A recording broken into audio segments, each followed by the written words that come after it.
Well, I want to speak this morning about giving. I don't know whether you've got a favourite advert on the TV. I think a lot of people's are the John Lewis ones. They're not as good as they used to be. I don't think they've run out of ideas, John Lewis. But the Christmas adverts from a few years ago were pretty great. The best one was, it was probably about 10 or 15 years ago. There was the kid who's counting down eagerly to Christmas. And you can see him, he's itching for the day to arrive. He's almost ticking off the days on the calendar through December. When's it going to be Christmas morning? And you assume it's because he can't wait to open his presents. But there's a twist. He's early to bed Christmas Eve. He bounces out of bed at the crack of dawn Christmas morning. But he's not a spoilt kid ready to tear into the wrapping paper. He's actually not so much looking forward to opening his presents as he is to giving his presents. And he goes to his wardrobe where he's hidden away his carefully wrapped gift for his mum and dad. And he goes through and he wakes them up. They're still bleary-eyed. What's going on? Oh, it's too early on Christmas morning. And he's there with a beaming smile, ready not to receive his gift, but to give his gift. And it doesn't quite pop up on the screen, the words that Jesus said, but we probably all know what the moral of the story is. It's more blessed to... Wow, brilliant. I wasn't expecting anybody to say anything. Anglicans aren't normally very good at call and response, but you're absolutely right. It's more blessed to give than to receive. That's the moral. It's a beautiful picture. Interestingly, that word where it says, Jesus says, it's more blessed to give than to receive. We might be wondering, where does that come from? Jesus did actually say that. Interestingly, it's in the book of Acts, chapter 20. And Paul is saying goodbye to a load of church leaders, and he's teaching them all about sacrificial generosity. And he quotes the Lord Jesus himself. He says, in the words of the Lord Jesus, it's more blessed to give than to receive. But it's quite interesting that we don't actually know when Jesus said that, because that phrase doesn't appear in the Gospels.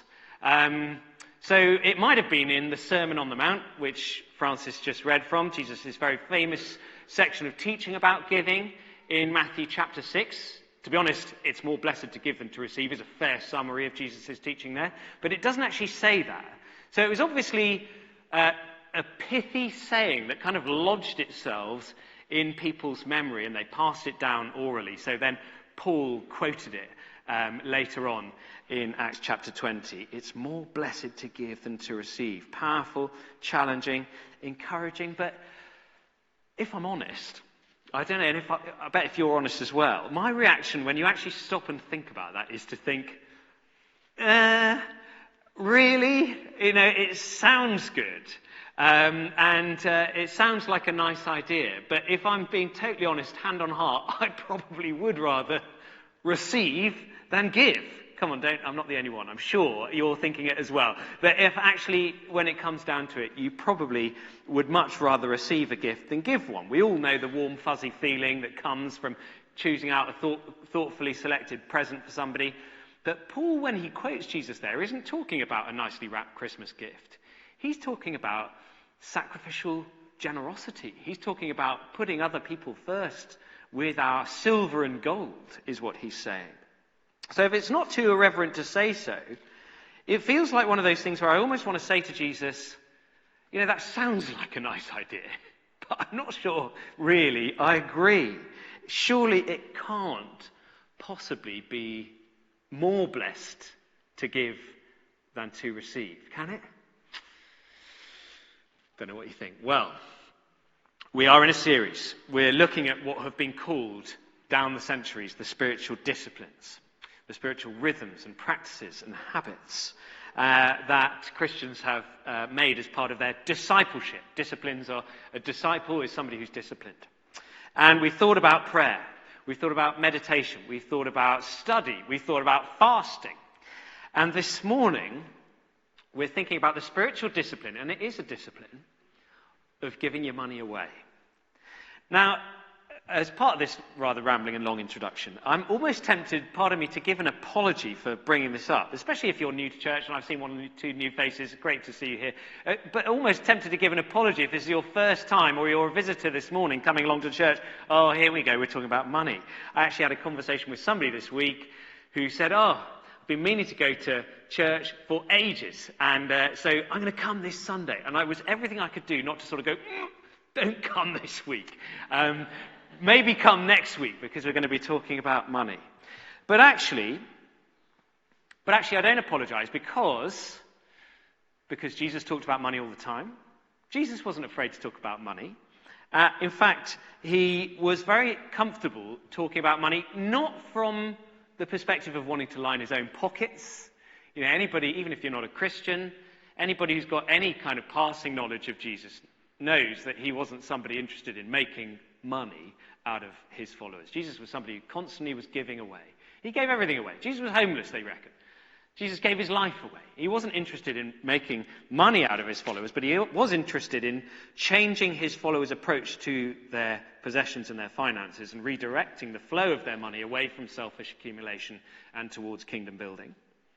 I don't apologize for talking about money, partly because a recent report conducted by the organisation Stewardship, which is a very interesting piece of research that they've done, was finding out about different people's attitudes to money.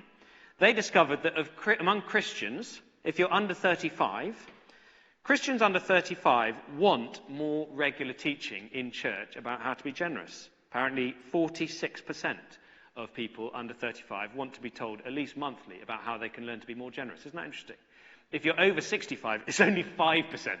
I thought that was I don't know whether that's because over 65s have got more money than under 35s, and therefore they don't want to be told what to do with it. If you're in my age category, it's 33%. But the younger you are, the more interested you are in learning to be generous. Young people want to learn to be more generous. But mainly I don't apologize for preaching about money and generosity this morning, because Jesus says in those words that it's a blessing. Jesus says it's blessed to give.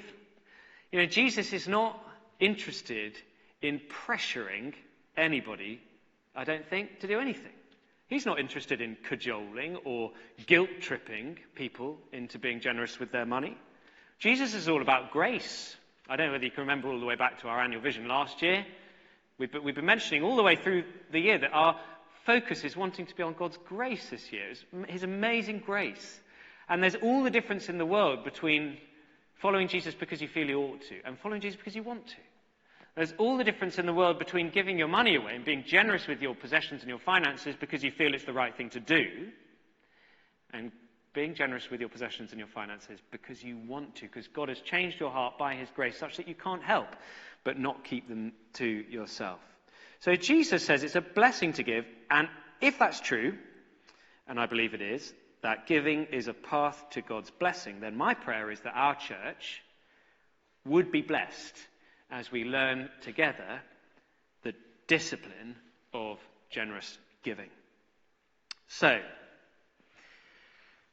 how? That's the obvious question, isn't it? If Jesus says it's more blessed to give than to receive, how can that possibly be true when everything instinctively within us wants to say, I'd rather keep what I've received rather than giving it away? How can it be more blessed to give than to receive? Let me make 3 observations from this passage of Jesus' teaching in the Sermon on the Mount in Matthew chapter 6 on giving. Number 1, it's more blessed to give than to receive, because in the end, says Jesus, you will be more financially secure. Look at verse 18. Verse 19. Jesus says, do not store up for yourselves treasures on earth where moths and vermin destroy and where thieves break in and steal. I don't know whether you've ever heard of Pablo Escobar.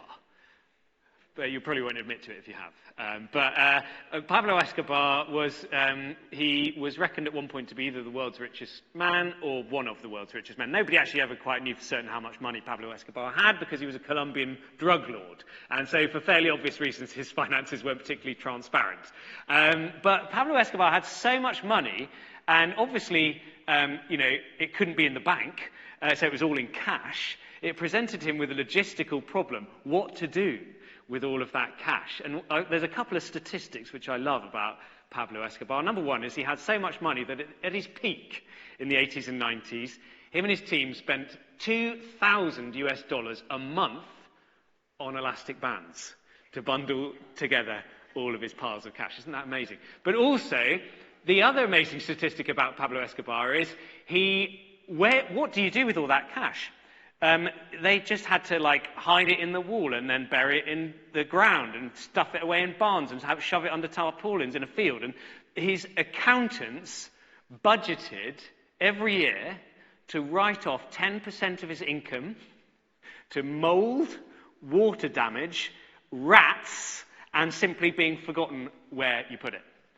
Isn't that amazing? Now, that's probably not going to happen to us. Our treasure is in the bank, obviously, but Jesus' point here in this verse is that actually earthly treasure, to some degree, is vulnerable. Even if it's been legitimately earned, it can and regularly is eaten away, perhaps not by rats, but by market forces. It can just as easily be stolen in our day as it could have been in Jesus' day. And in the end, Pablo Escobar left it all behind, just as we surely all one day will as well. It's risky storing up treasure on earth, but by contrast, money that is given to God and devoted to his purpose, verse 20, but store up for yourselves, says Jesus, treasure in heaven, where moths and vermin do not destroy, and where thieves do not break in and steal. Now, so there's two places you can put your money. I haven't got a private wealth manager, as you might not either. Maybe you do. But if I did, and he asked me, which financial strategy would you like me to pursue for your investment portfolio? Or I could put it over here in this set of investments, which is pretty risky. It might get wiped out, and in the end, it's guaranteed to only last a few decades, and then in the end, it's all going to disappear. Or would you like me to put all of your finances over here, where it's guaranteed to last forever? I mean, obviously, you'd be a fool to put your money in the one which is so vulnerable. So it's more blessed in one sense to give to God, because money that is invested in the kingdom of heaven will have an eternal impact. Money that is simply received and held on to is one day going to disappear. It's more blessed to give than to receive, secondly, because giving is healthy. Generosity is healthy. Look down at the next little bit, verse 22. Jesus says, the eye is the lamp of the body. If your eyes are healthy, your whole body will be full of light. But if your eyes are unhealthy, your whole body will be full of darkness. If then the light within you is darkness, how great is that darkness? Now, what's Jesus talking about here about eyes and lamps and body and light and darkness in the context of his teaching about giving? You see, he's just spoken about treasure on earth, treasure in heaven. He's about to say you can't serve two masters. It's either God or money. You can't do both. What's he talking about, this sort of rather cryptic little section here? Well, they reckon that this is kind of a Jewish idiom which slightly gets lost in translation. But that his point is that your approach to money and finances and wealth is effectively what's your perspective, what's your outlook, what's your view, what's your eye that you see it with. And basically your approach to it is kind of like a barometer of spiritual health. You can look at the same thing two different ways, with two different eyes, two different perspectives. Think about your house. It's not wrong to have treasure. It's not wrong to have a nice house. On Friday evening, we were, Hannah and I, at a party in Bristol at the big house, an amazing house, actually, which belongs to a wonderful man, a friend of mine named Colin. And I lived with Colin when I was working for the church in Bristol about 15 years ago, something like that. And part of Colin's generosity was he was forever giving somewhere to live to waifs and strays like me who needed a room. And as far as I know, he certainly didn't charge me any rent. He didn't charge the church anything for me living there. And there was a steady stream of people who over the years had lived with Colin. And as far as I know, he might have charged some, certainly wasn't market rate, depending on, I guess, their income. But as far as I know, he didn't charge them any rent over the years. And on Friday night, what he did, it's actually his birthday coming up. It's going to be 70, but instead of having a birthday party, which would be all about himself, what he decided to do, Friday was the 30th anniversary of him moving into this house.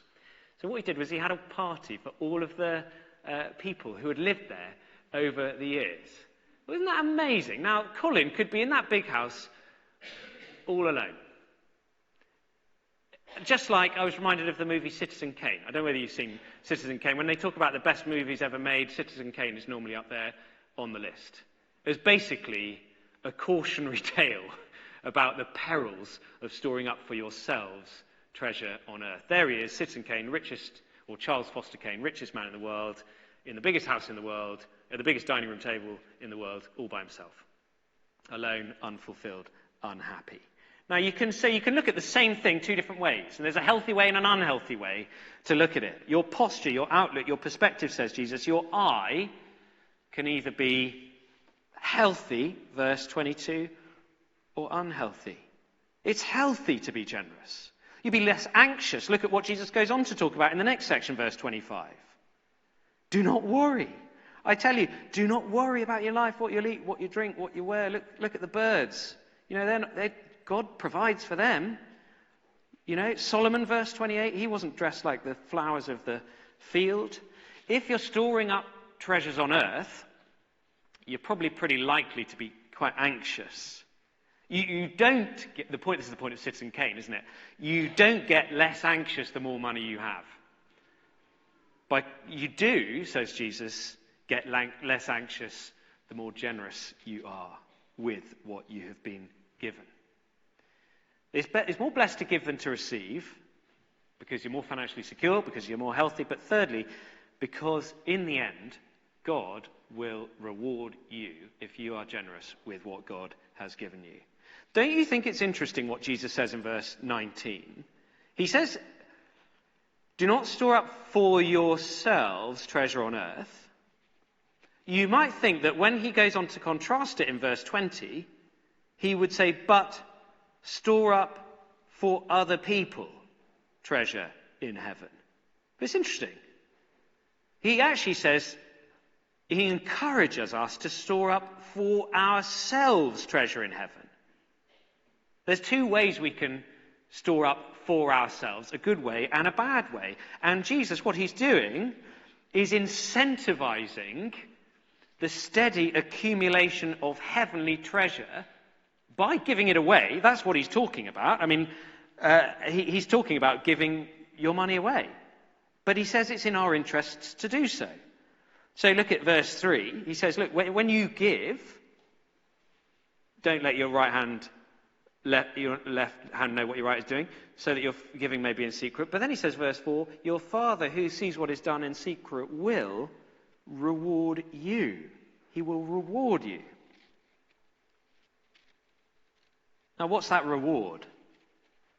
Jesus doesn't articulate it here, but we can piece together the rest of his teaching and find out that actually part of the answer is that the reward of the Father for being generous with what we've given is more of a knowledge and a love of and an encounter with and an intimacy with the Father himself.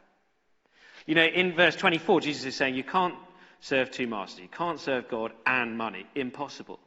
So if you love money, you can't love God. Money's not a good thing to love. I think we probably all agree with that. Money is a cruel mistress. Money will not love you back. And the love of money is the root of many kinds of evil.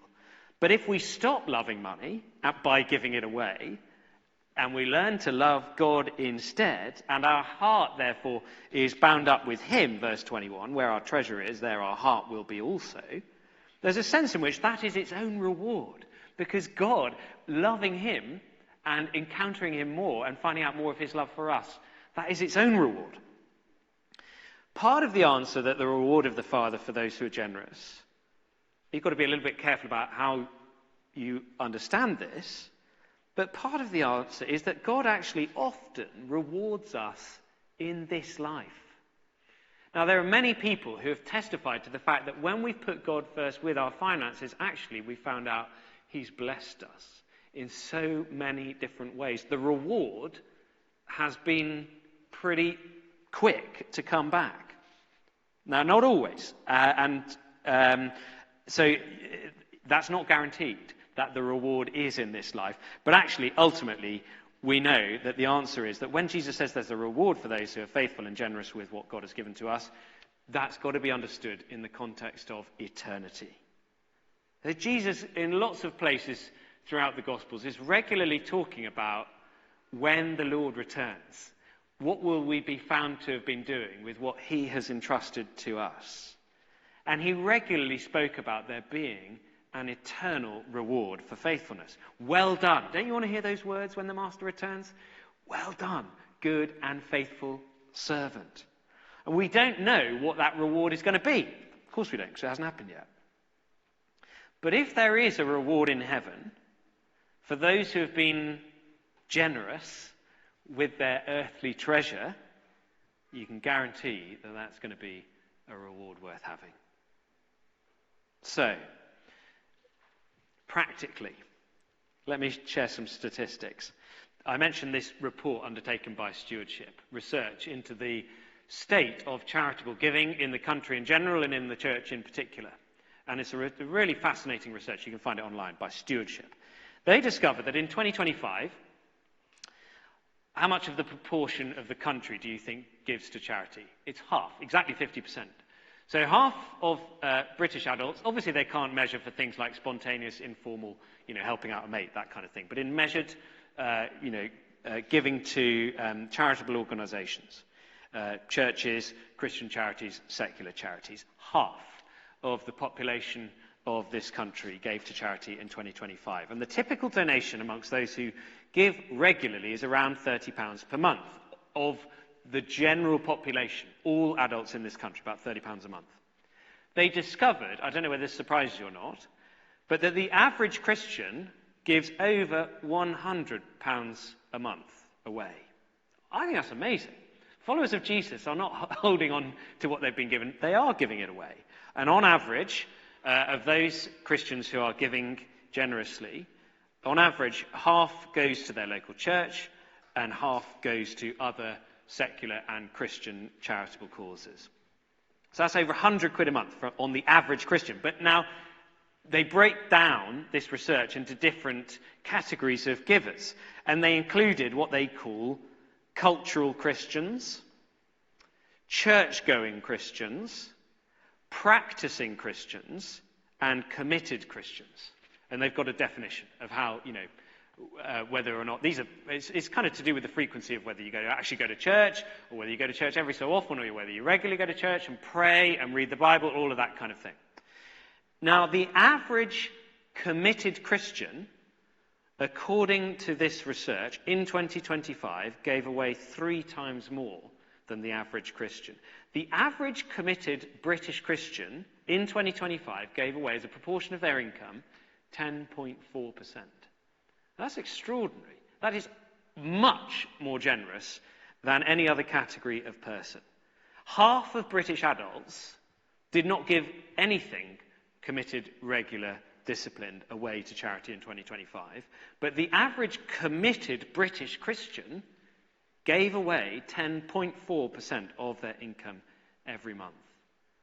I reckon we all agree that we'd probably rather live in a world which was characterized by people being generous with their money rather than of people accumulating it and keeping it for themselves. So as we close, practically, if we're thinking And again, let me re-underline, the last thing I want to do is pressure or cajole or guilt trip anybody into giving anything away to anybody. That's not the way that Jesus went about. Jesus didn't say, you must do this. Jesus said, you may do this. Jesus gave an inspired pattern of grace and generosity that means there's all the difference in the world between giving because we feel we ought to and giving because our hearts have been changed when we look to him and because we want to.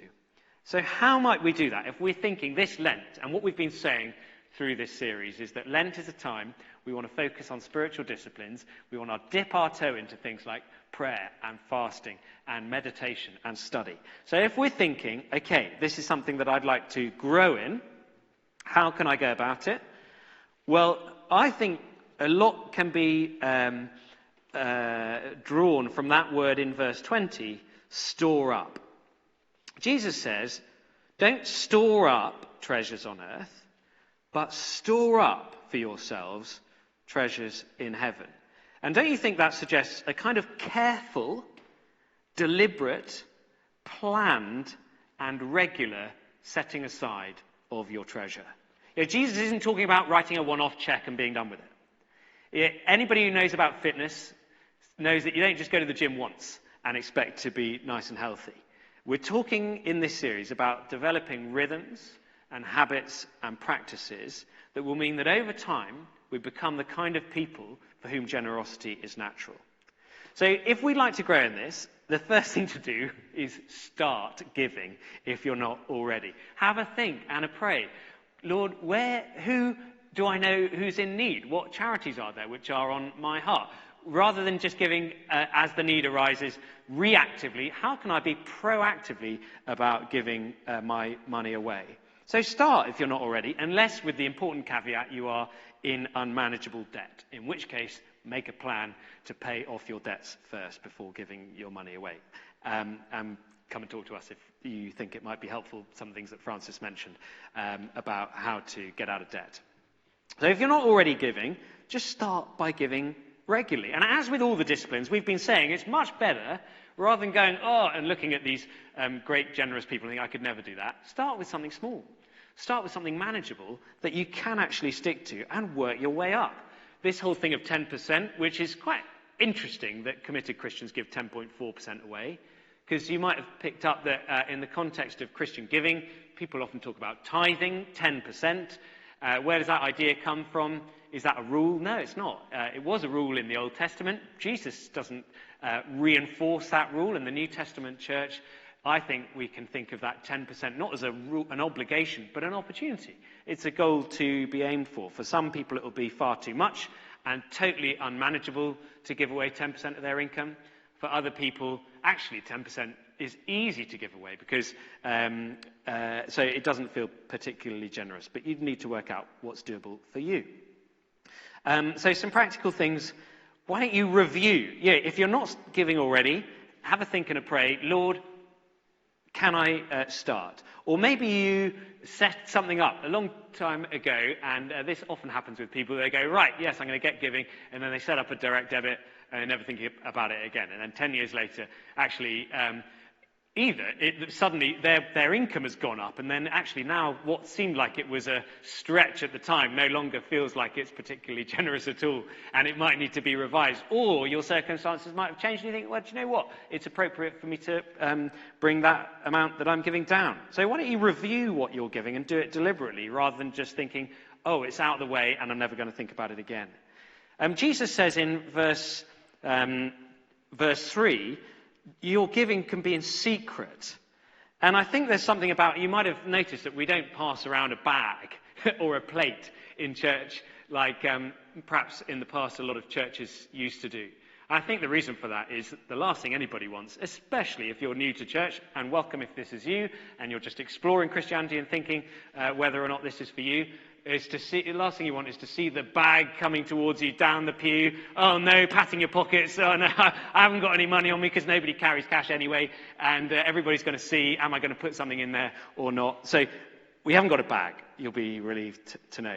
I'm talking about if you want to give to this church. If you want to give to this church, it can be done in secret. Best thing to use is something called the parish giving scheme.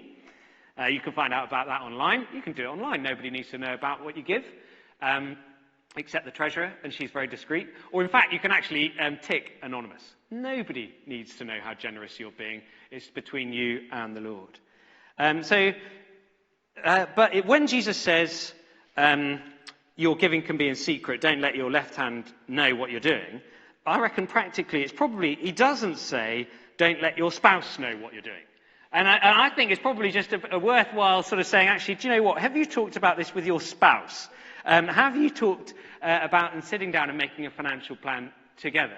Because as we all know, some of the biggest sources of conflict in a relationship can be money and what you do with your money. And the last thing any married couple needs is for one person in the marriage to feel like they want to start being more generous than the other. And the last thing you need is for your posture of generosity to create tension in your marriage. So sit down together and discuss it together. And actually, do you know what? It's an extraordinarily powerful thing to do, to sit down as a couple and review your giving, which, by the way, your finances, if you're married, should be shared anyway, because you've already made a promise, haven't you, that all that I have I share with you. So there's no concept of me having private income and the spouse having their own private income. Actually, we've already said all that I have I share with you.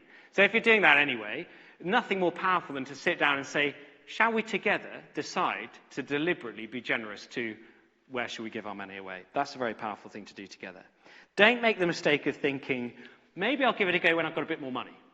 Actually, that's totally backwards. Then I'll give something away when I've got a bit more in the bank. Actually, do you know what? The more money you have, the harder it is to give it away in the first place. And so if we're sitting here thinking all those examples about all these rich people, like Citizen Kane and Pablo Escobar and Colin, little old me here, not with 2 pennies to rub together. Actually, it's much better to learn the discipline of being generous with whatever we've got now, rather than waiting for the stakes to be higher. Teach your kids.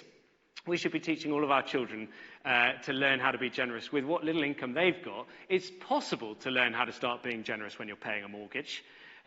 But actually, it's much easier if you've learned early on in life when the stakes are lower to start giving God the best of our money and to put him first with what we've got than when we're a little bit older and it feels a little bit more risky to put him first. So those are just some practical ideas. Go away, have a think about it. And I'm going to say for a third time, underlining, nobody is saying this is what we have to do. Jesus is saying this is what we may do. He's saying everything that we have has been received by God as a gift. And actually, when we get our heads around that, we'll understand that it's more blessed to give than to receive. Everything that we have, we could hold on to it. Well, we'll be financially, in the end, insecure. It'll be unhealthy for us, and we'll miss out on that reward of the Father.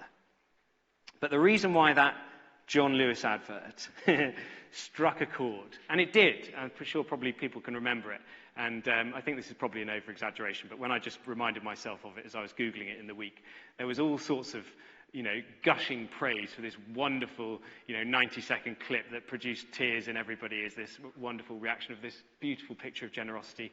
I'm not sure quite it produced tears when I saw it, but it was very inspiring.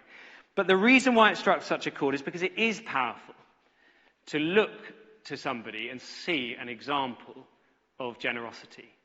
And that's who we are as Christians. That's what we have all just done as we've remembered the generous gift which Jesus gave for himself, as we've just celebrated at the Lord's table and reminded ourselves of the fact that he gave everything away, even his very lifeblood, so that we, through his poverty, as Paul says elsewhere, might become rich. So as we look to him and we see his posture of generosity, let's pray for ourselves this Lent that we would increasingly become the kind of people who are able to give generously and who have discovered that it is more blessed to give than to receive.